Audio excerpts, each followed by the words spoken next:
नमो बुद्धाय जय भीम सर्वांना. 2 ऑगस्ट रोजी कल्याण वालधुनी येथे बुद्धभूमी फाउंडेशनला जे जातक बोधकथा संमेलनचे आयोजन करण्यात आले होते त्याचे 2 व्हिडिओ मी तुम्हाला ह्याआधी शेअर केलेले आहेत. हा त्याचा तिसरा पार्ट आहे, कंटिन्यू आहे. तर नक्की हा व्हिडिओसुद्धा बघा तुम्ही. खूप छान अशी तुम्हाला माहिती भेटेल. सूरज जगताप सरांनी सुद्धा खूप छान माहिती दिलेली याच्यामध्ये, जे की लेणी अभ्यासक आहेत. त्याचबरोबर भंतेजींची देशनासुद्धा आहे. विचार व्यक्त करावे. मान्यवर सूरज जगताप.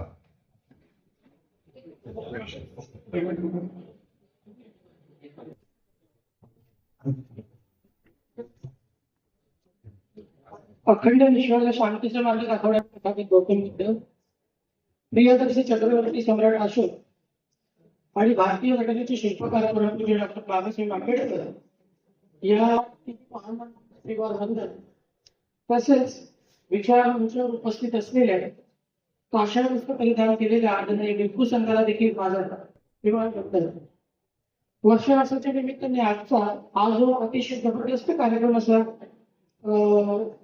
आयोजन केलेलं आहे ते देखील अशा ठिकाणी की जिथून मोठ्या प्रमाणामध्ये बुद्ध धर्माचा प्रचार प्रसार होतो आणि या ठिकाणी जातीय कथा संमेलनाचं आयोजन केलेलं आहे. विशेष करून विलासकर सरांनी माझी तारीख मला म्हणजे वारंवार सांगितली की तुम्ही ती तारखा ठरवा म्हणून, कारण की मी शक्यतो वास्तवस्थळांवर बोलतो, मी विचार मंचावर खूप कमी बोलतो आणि त्यांनी मला वास्तवस्थळांवर बोलताना पाहिजे असेल. मी विचार मंचावर खूप कमी बोलतो कारण की आपण जेव्हा विचार मंचावरून जेव्हा बोलतो तेव्हा शक्यतो आपण त्याच्याशी कनेक्ट होत नाही, बरोबर.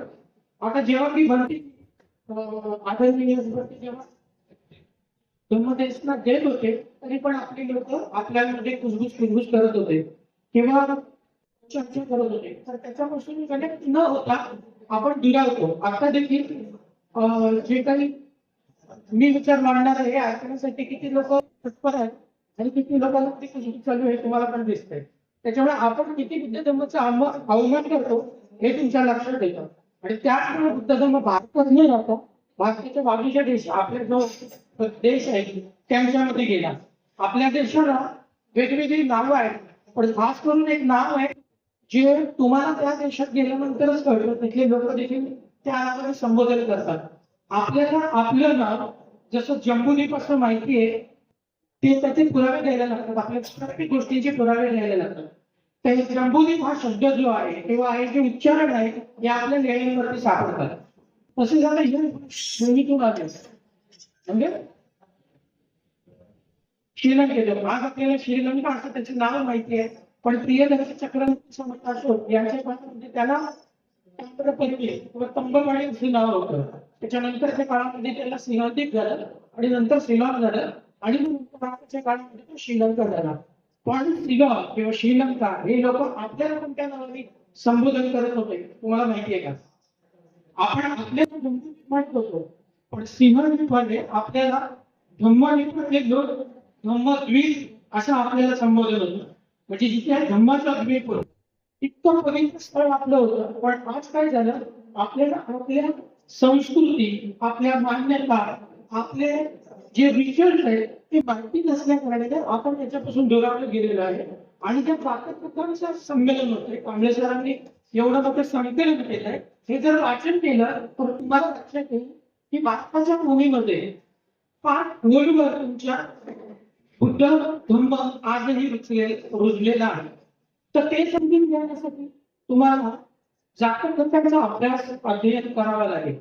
जातक कथा फक्त पुस्तकातून न वाचता, माझं असं मत आहे, जातक कथा पुस्तकातून न वाचता प्रत्यक्षात तुम्हाला त्या जागेवरून पाहता आलं, अभ्यास पाहिलं तर खूप चांगल्या प्रकारे तुम्ही त्याच्याशी कनेक्ट होता. मी एक गोष्ट सांगेन आणि मग शेवटी सांगेन, एका लक्षात येऊन यक्ष तो काय असतो आणि काय नसतो. यक्ष तुम्हाला माहिती आहे का? आणि तो वर्षी संकल्पना माहिती नाही. ही संकल्पना बाबासाहेबांनी खूप सुस्पष्ट केलेली आहे. ती आपल्याला क्रांती आणि प्रतिक्रांतीमध्ये ते येतात आपल्याला बघायला. सगळ्यात अत्यंत महत्वाचा ग्रंथ म्हणजे बाबासाहेबांचा कोणता आहे? हा, तर जास्त करून बुद्ध आणि धम्म तुम्ही जर ग्रंथ वाचला तर त्यातून तुम्हाला ते बऱ्याचशा गोष्टींचा उपयोग होईल. आता जास्त कथांवर बोलण्यासाठी सरांनी मी ज्या विषयावर काम करतो त्या विषयावर बोलायला सांगितलं. खरं तर कमी वेळेत एवढं सगळं कव्हर करणं शक्य नाही आणि चीफ व्यक्तीनंतर शक्यच नाही.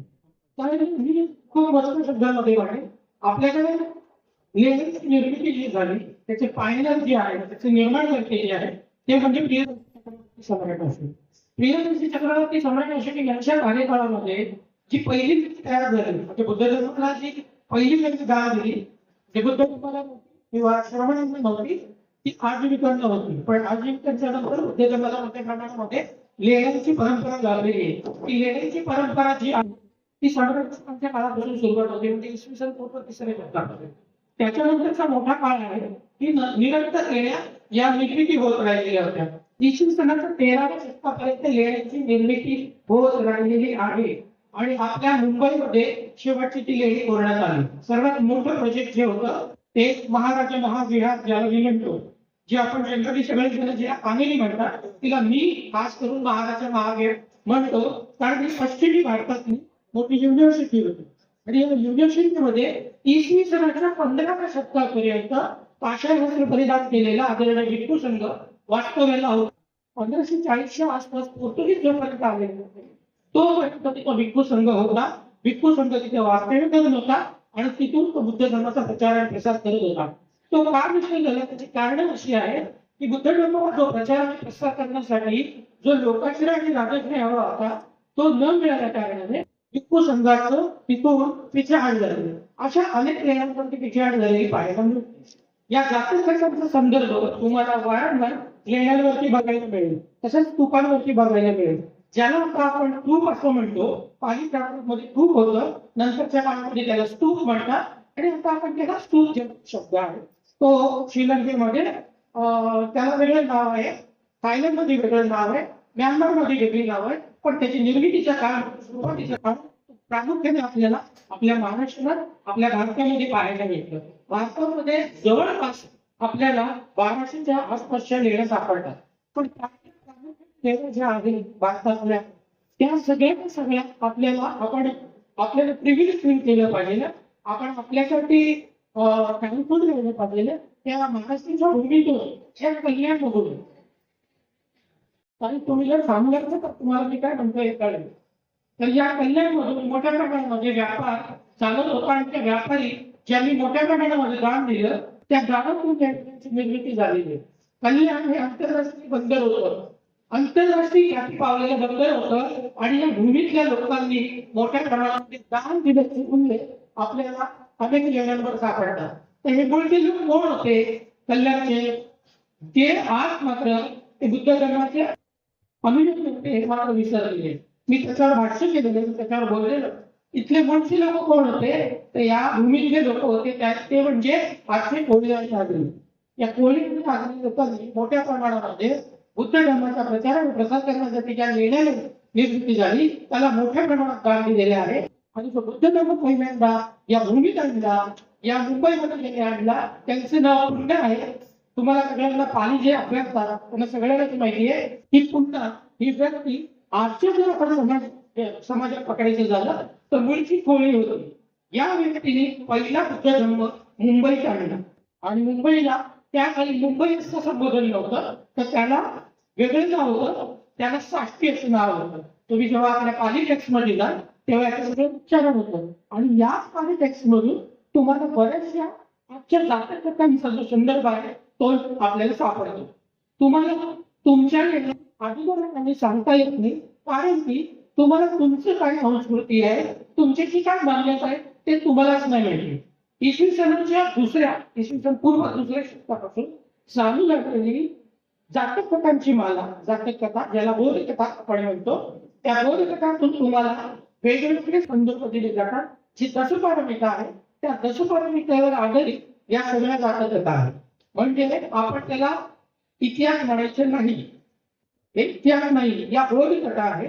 नंतरच्या काळात बुद्धांच्या नंतरच्या काळात यांची निर्मिती झालेली आहे. त्याचे पुरावे तुम्ही जे काय म्हणाल मी जर तुम्हाला जंबुदीप म्हणतो पुरावा तुम्हाला पांढऱ्यामध्ये भेटेल. जंबुदीप याचा पुरावा तुम्हाला शिलालेखातून भेटतो. तुमच्याकडे बौद्धांकडे तुमचे दृश्य पुरावे आहेत. काय म्हणतो मी? पुन्हा म्हणतो, बौद्धांकडे तुमचे दृश्य पुरावे आहेत. जागून नदी या भूमीत पेरलेल्या लेण्या हजारो लेण्या आहेत.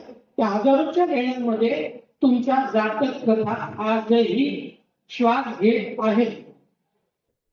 बनते यश आणि जी जातक कथा सांगितली ती म्हणजे लोणारची लेणी आहे. लोणार लेणी म्हणजे कल्याणच्या जवळ लोणार आहे. त्या लोणारवरती तुम्ही कोणीही अधिकार सांगू शकत नाही. सांगू शकतात? आज तिथं खंडेश्वरीचं मंदिर त्यांनी स्थापन केलं, पण ती तुमची लेणी आहे, तुम्ही सांगू शकाल नाही, कारण तुमच्या जातक तिथे तुम्हाला माहिती नाही ना. 547वी जी वसंत जातक कथा आहे, हिला शेवटची जातक कथा म्हटली जाते. ती शेवटची जातक कथा त्या लोणार लेणीच्या, जेव्हा तुम्ही लोणार लेणीमध्ये प्रवेश करता त्याच्या बाहेरच्या वरच्या पाटीवरती ही वेसंतर कथा जी आहे ना ती इन्स्क्राईब केलेली आहे, म्हणजे शिल्पांतून केलेली. मग ती तुम्हाला माहिती नाही म्हणून तुम्ही तिथे जात नाही. खंडेश्वर देवीची लेणी आहे म्हणून तुम्ही तुला सोडून दिलेली आहे. ती तुमची आहे हे सांगायला तुमचे पुरावे तिथे उपलब्ध आहेत. बरोबर? तर हे केवळ तुम्हाला जातक कथा कांबळे सरांनी त्या आपल्याला भाषांतरित करून दिलेल्या आहे. त्या तुम्ही जेव्हा वाचाल तेव्हा तुमच्या लक्षात येईल की या सगळ्या जातक कथा तुम्हाला तुमच्या लेण्यांवर स्तूपांवरती विहारांवरती दिसतात. त्या समजून घेण्यासाठी तुम्हाला अभ्यास करावा लागेल. त्यासाठी तुम्हाला जातक कथा हे खंड विकत घेऊन ते वाचन करावं लागेल, अध्ययन करायला लागेल आणि तुमच्या वाचनास्थळांवर जायला लागेल. तुम्ही ज्या तुमच्या वाचनास्थळांवर जाल तेव्हा तुम्हाला ते दिसून येतील. म्हणजे आजपासून जवळपास 3ऱ्या शतकामध्ये, म्हणजे आजपासून 2300 वर्षापूर्वी प्रियदर्शी चक्रवर्ती सम्राट अशोक यांनी कनगती घडली. त्या जागराच्या जवळ सन्नती हे ठिकाण आहे. सरांनी जेव्हा मला सांगितलं तेव्हा मी सन्नतीमध्ये होतो. सरांनी आधीच तारखा घेतलेल्या होत्या, पण माझी तारीख ती होती तर त्या माझ्या तारखांमध्ये मी जेव्हा ती तेव्हा त्या तारखा घेण्यात आल्या होत्या आणि मी त्या वासस्थळावरती होतो. म्हणजे कन्नडची हे जे ठिकाण आहे तिथे आजही तुम्हाला जातक कथा बघायला मिळतात, ज्या पाहण्यासाठी तुम्हाला अफगाणिस्तान आणि पाकिस्तान मध्ये जावं लागतं.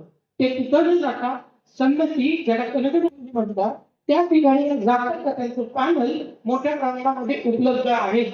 आणि इथूनच तुम्हाला साऊथ मध्ये मोठ्या प्रमाणामध्ये शिल्पांकन निर्माण झाली. ती तिचं द्वार जो आहे तो कन्नडने आणलेला आहे आणि तो स्तूप उघड्यावर पडलेला आहे.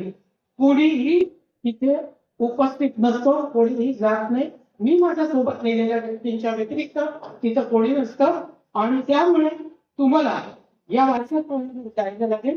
मी याच्यानंतर सांचीला चाललोय 16 ते 20 तारखेला आता या ऑगस्टच्या, आणि त्याच्यानंतर पुन्हा कधीतरी करेल.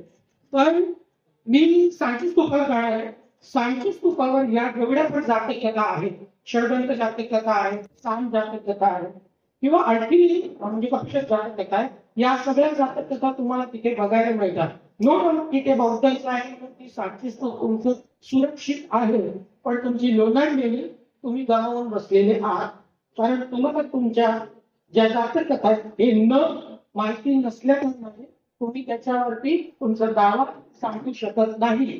तशाच जातक कथा म्हणजे जे शिल्पांतून प्रियदर्शी चक्रवर्ती सम्राट अशोकांनी बुद्धांना सिंबॉलिक वे म्हणजे त्याला बौद्ध साहित्यातून धम्मकाया म्हणतो, जे आपली प्रतीक आहेत, म्हणजे धम्मचक्र आहे किंवा सिरीपास सरोवर आहे किंवा पिंपळाचं पान आहे, जेव्हा खाली आसन आहे. आता ही सगळी प्रतीक विश्लेषण करण्यासारखी आहेत, पण त्याच्यामुळे पाहता विश्लेषण करणार. तर मग ही सगळी तुम्हाला जागेवर जाऊन पाहता येतात, अभ्यासता येतात. मी सांचीला जाणार आहे. सांची अभ्यास दौरा माझा फुल झालेला. पुन्हा सांची अभ्यास दौरा मी करणार आहे नोव्हेंबरच्या शेवटच्या आठवड्यात. नोव्हेंबरच्या शेवटच्या आठवड्यामध्ये का करणार आहे त्याचं कारण सांगतो.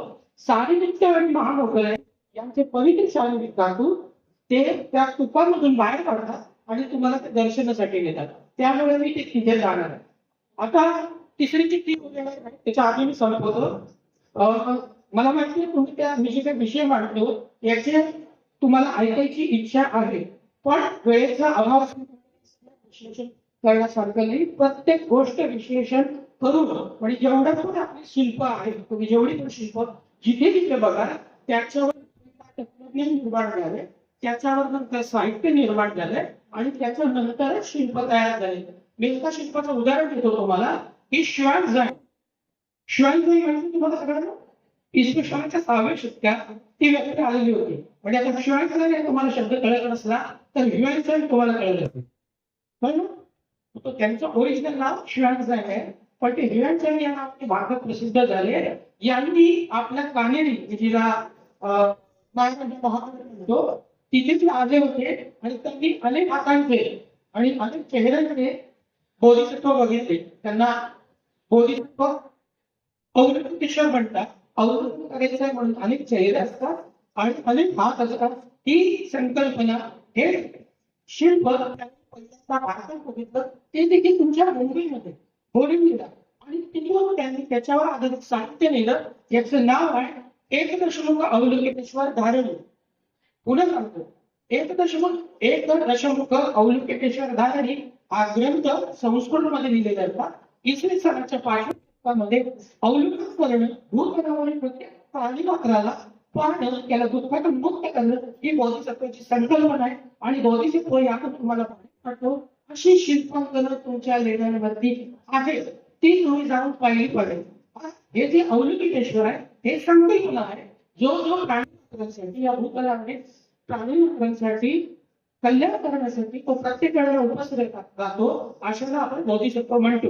आजच्या काळात आपल्या आपण एक बोधिसत्व आपल्या पूर्वजांनी पाहिलं, त्यांचं नाव आहे बाबासाहेब.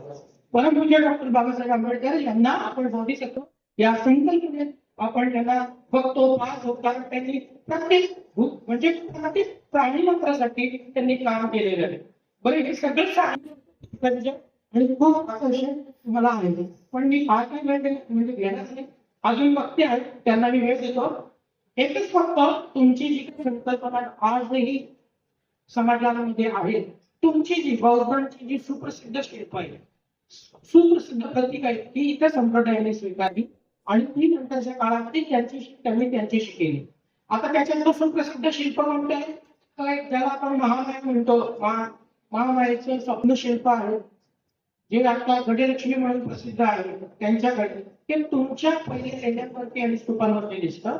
तसंच श्रीपाद सरोवर वंदकंद गुणोपेतम एकम पुष्पसंतती पूजयामी मुनींदस्स श्रीपाद सरोवर होय. श्रीपाद सरोवर हे यावर आधारित शिल्प म्हणजे 2 पाऊले आणि स्वस्तिक हे तुमचं पवित्र प्रतीक इतर संप्रदायाने स्वीकारलं आणि त्यांच्या ओंकारला त्यांनी स्थापित केले. ते मात्र तुम्ही विसरा. एका यक्षाचं उदाहरण देऊन मी माझं जे थोडा वेळ लांबलेलं जे भाषण ते थांबवतो. यक्ष हे लेण्याचे स्तूपांचे रक्षण करते होतं, अशी एक धारणा तत्कालीन समाजामध्ये होती. आणि असे अनेक यक्ष अनेक लेण्यांवरती राहतात अशी मान्यता त्या वेळेला होती. यक्ष कसे असतात? बुटके असतात, ढेरपुटे असतात, गुडगुडीत असतात, गुडगुडीत डोळे असतात, कुरळे केस असतात. असा यक्ष मधल्या काळामध्ये त्याच्यावर कथा रचली गेली आणि तो रक्षण करता आज इतर संप्रदायाने पूजायला सुरुवात केली. तुम्ही जर बघितलं तर पार्वतीने जो मातीचा गोळा निर्माण केलेला होता आणि त्याचा प्राण प्रतिष्ठा केली, तो देखील एक यक्ष आहे. आणि तो देखील काय करतो?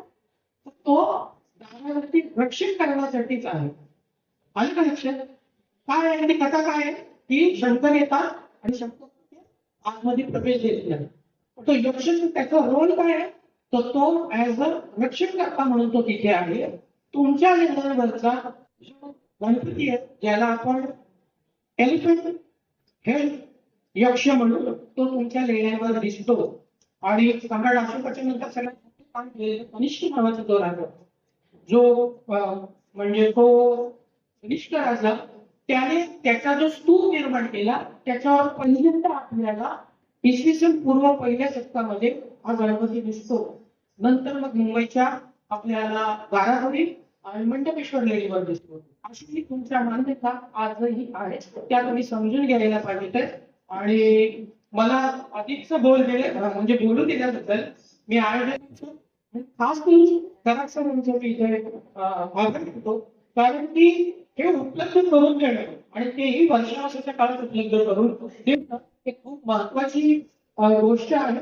आणि हे सगळं उपलब्ध करून दिलं आणि माझी मदत तुम्हाला तुमच्यापर्यंत पोहोचवण्याची संधी मला दिली आणि तुम्ही देखील काही काळ शांतपणे 5 मिनिटं का असेना तुम्ही सांगून मला ऐकण्याचा प्रयत्न केला त्याच्याबद्दल तुमचे सर्वांचे आभार मानतो आणि मानतो. नमोदय जय भीम.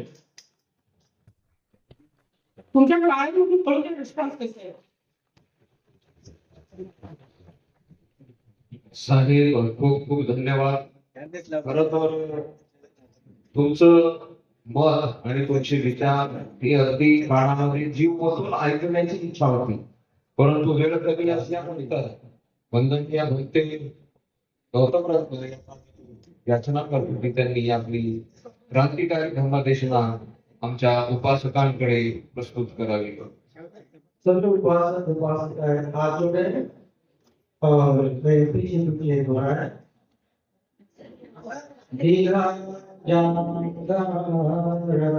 रति बोला. दीघा संपत्सयोजना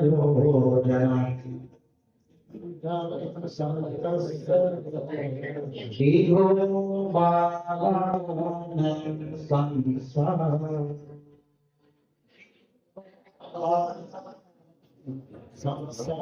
धर्मं अज्ञानम्.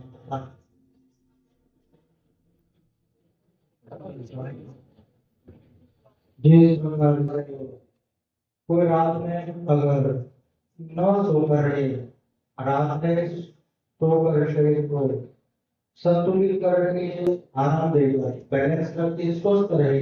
हम इसलिए 6-7 घंटे जो सोने की नियत है, लेकिन आप अगर नहीं सोकर रहे तो हमें रात भीषण लगेंगे, रात को हमें असहनीय लगेगा, रात समाप्त ही नहीं होंगे. उसी प्रकार से सद्धर्म अभिजानतम सद्धर्म को न जानकर कोई अगर जीवन चलने की सोचेंगे, प्रयत्न करेंगे, कोशिश करेंगे, उसके लिए भी जीवन उत्तर हो जाएंगे, असहनीय हो जाएंगे. ठीक तरह से वह कर पाएंगे, नामाज ग्रहण कर पाएंगे, ना देर तक पहुंच सकेंगे. इसलिए सद्धर्म का जीवन जीना हमें बहुत आवश्यक है. आज हम देख रहे हैं यहाँ सुबह से दिन भर लोगों में कितनी स्टैमिना है. जितने भोजन के लिए चाय की व्यवस्था हुई है. जैसे हम देख रहे हैं संघ जो है का समागम में समुद्र जैसे अलग अलग दिशा से पानी आकर वहां एक रूप हो जाते हैं, खड़ा हो जाते हैं. संगम में अलग अलग दिशा में आकर एक रूप हो जाते हैं. कोई उसमें अलग अलग प्रकार के लोग कुछ भी नहीं रहते हैं. आज इस समाज में हम उसी का ही कुछ प्रतीकात्मक स्वरूप देख रहे हैं. यहाँ हैदराबाद से और हरियाणा से और पंजाब से और पश्चिम बंगाल से वे आए मिलकर गए. तो ये जो अलग अलग दिशाओं से यहाँ पर इस जातक सम्मेलन जो हम देख रहे हैं, मैं समझता हूँ जैसे हम इनको होकर से हम अपने लोगों में ही सिमेट लेते हैं. तो हमारे जो डॉक्टर विराज जी था तो ये पूरी क्रेडिट पूरे देश भर में जैसा हम कहते हैं राष्ट्रीय धर्म प्रचारक, जैसा अगर कोई शब्द गढ़े जाए तो इनके लिए से लोगों के लिए ऐसा शब्द होना चाहिए. राष्ट्रीय धर्म प्रचारक लंबे लंबे सालों तक राज्यों से लोग आनंद होता तो उनका वहां कौन जल जागृत किया खड़ा जी खड़ा तो ये सारी बात नहीं. और इसलिए हम बिल्कुल अभिनंदन करते हैं. तो जातक सम्मेलन आज यहाँ शुरू से चल रहे हैं. तो जातक ऐसा ये कितने अच्छे संकल्प बना है.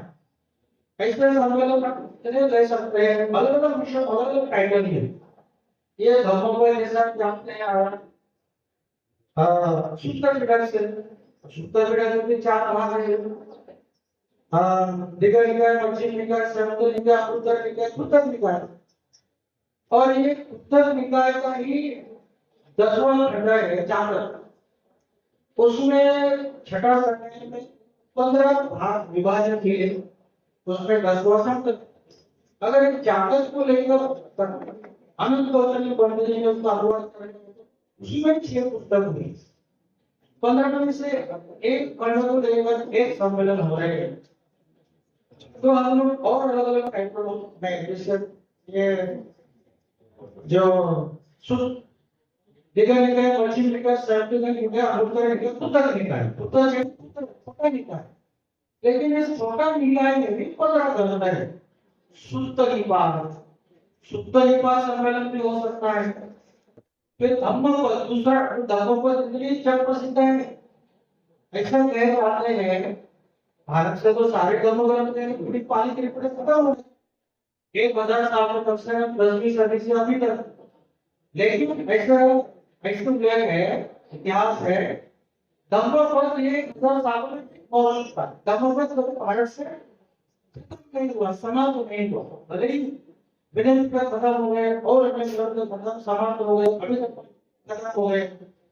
धम्मपद अपने स्वरूप पे चलते आ रहे. ये दूसरा ग्रंथ धम्मपद सम्मेलन. फिर इतिवस्तु सम्मेलन हो सकता है. फिर आपका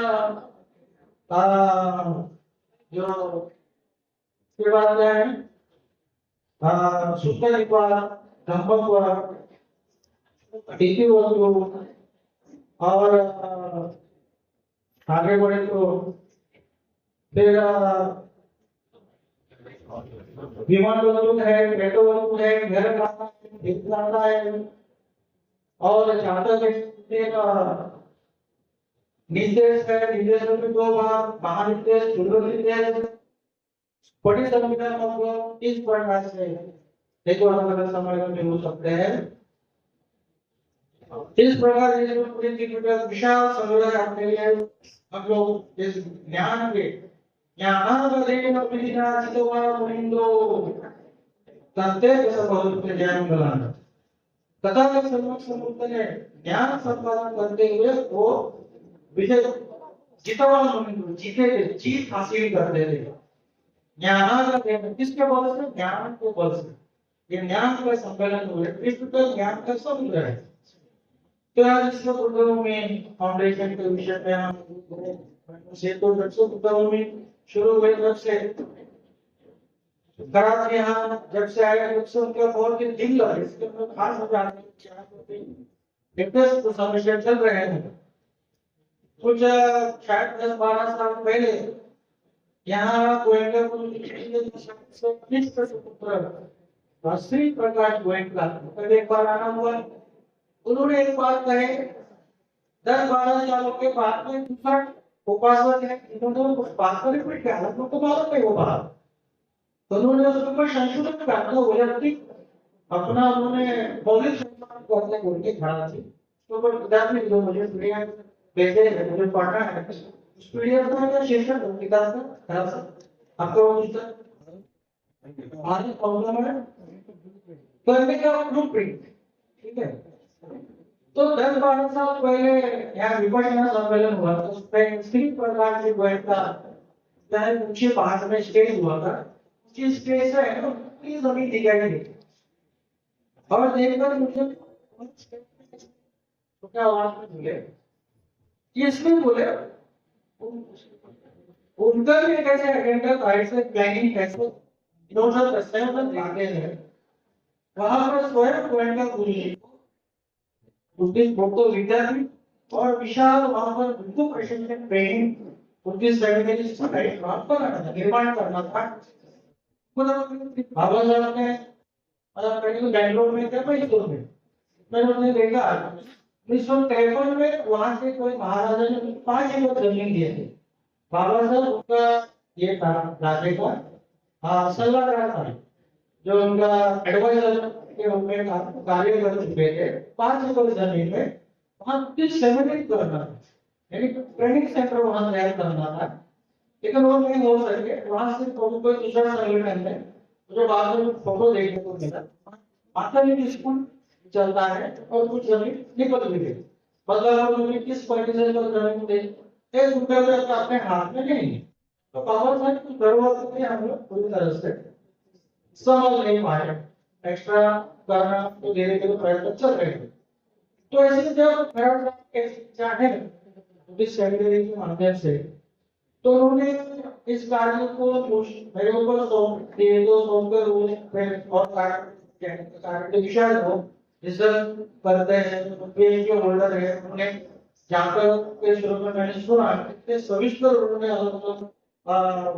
कथा जाकर और जैसे जानते हैं जाति जाति हमें आपको जातपात नहीं जाति नहीं चल कथा उत्तर की चल जातक है कि जातक तथा व्यक्ति चल 547 उसमें उल्लेख हुआ जातक 6 खंडों में। सब लोग इस मुद्दे में बचाव आंदोलन के साथ जुड़ गए, जुड़ना चाहते हैं। कल्याण जो तमाम लोग आप लोग की जो यहाँ पहली बार शायद नहीं होंगे, आप लोग की जुड़ गए और सब लोग 10-10, 50-50 लोगों को जुड़ गए। ऐसा मैं आग्रह रखता हूँ। तो इतने बुद्ध मुनि फाउंडेशन बचाओ आंदोलन के विषय में कहकर सबके प्रति मंगल मनुष्य करते हुए इस वर्षावंश की समाप्त करता हूँ। सबका खूब मंगल हो, सबका खूब कल्याण हो। कर रहे हैं ताकि इस विषय के संदर्भ में आपको सही सही जानकारी मिले। आदरणीय बंते जी के द्वारा ये जानकारी आप लोगों को हो रही है कि ये जो बुद्ध भूमि फाउंडेशन है ये हमारे समाज की प्रॉपर्टी है और उसका संभाल हमारे आदरणीय भंते जी कर रहे हैं। बहुत बड़ी लड़ाई लड़ रहे हैं, मगर ये मामला एकनाथ शिंदे और श्रीकांत शिंदे समाज में दुष्ट प्रचार नहीं कर रहे हैं। तो आदरणीय भंते जी को मैंने आग्रह किया था कि इसको रिकॉर्ड करके समाज को बताया जाए। अब भंते जी ने अपनी बात रख दी। अब मेरी इस पर अपनी राय, मेरी अपनी प्रतिक्रिया ये है कि भंते जी एक चिवरदार भिक्षु है। न भंते जी डंडा मार सकते, न भंते जी गाली दे सकते। भंते जी जितना संवैधानिक दायरे में रहकर लड़ना चाहिए उतना लड़ रहे हैं। और कई दिनों से केडीएमसी यहाँ का जो कॉर्पोरेशन है, नगर पालिका है, उसके मुख्यालय के सामने अनशन कर रहे हैं।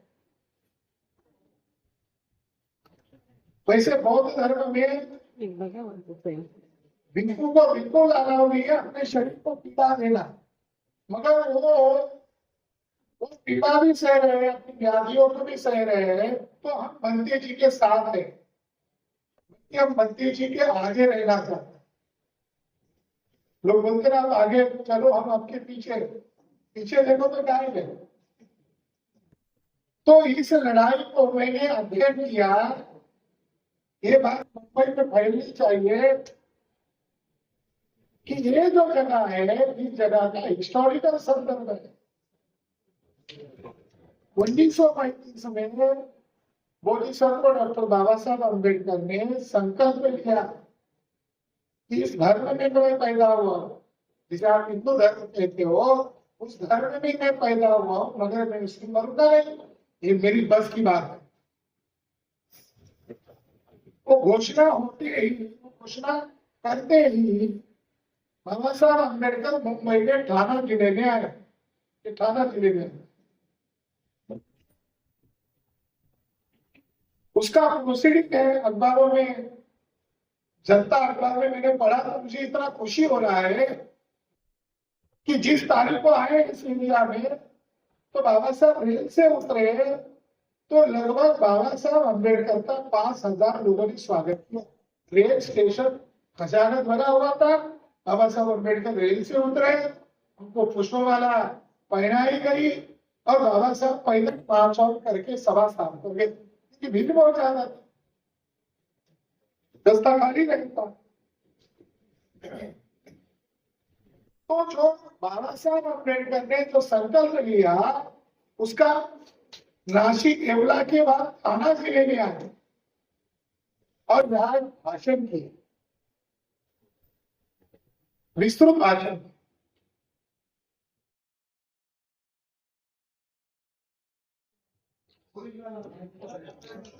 तर आम्ही चाललेलो आहोत आता घरी जायला निघालेलो आहोत. अध्यक्षांचं मनोगत चालू आहे, अध्यक्षांचं भाषण. मला तरी वाटतं अर्धा तासामध्ये संपेल कार्यक्रम. आम्हाला म्हणजे पाऊस खूप भरलेला आहे आणि बरंच लांब सुद्धा जायचं, त्यामुळे आम्ही निघतो आता घरी जाण्यासाठी. आणि घरी जाण्याच्या अगोदर 2-3 ठिकाणी सुद्धा जायचं होतं, काही जणांना भेटायचं होतं, तर त्यामुळे थोडंसं लवकरच निघतोय, कारण की तिकडे सगळं भेटून आणि मग घरी निघेपर्यंत तर मला वाटतं 12 तर वाजतीलच. तर चला, हा व्हिडिओ आवडला असेल तर व्हिडिओला लाईक करा, शेअर करा आणि चॅनलला सबस्क्राईब नसेल केलं अजूनपर्यंत तर चॅनलला सबस्क्राईब करा. भेटूया पुढच्या व्हिडिओमध्ये. तोपर्यंत बाय सर्वांना.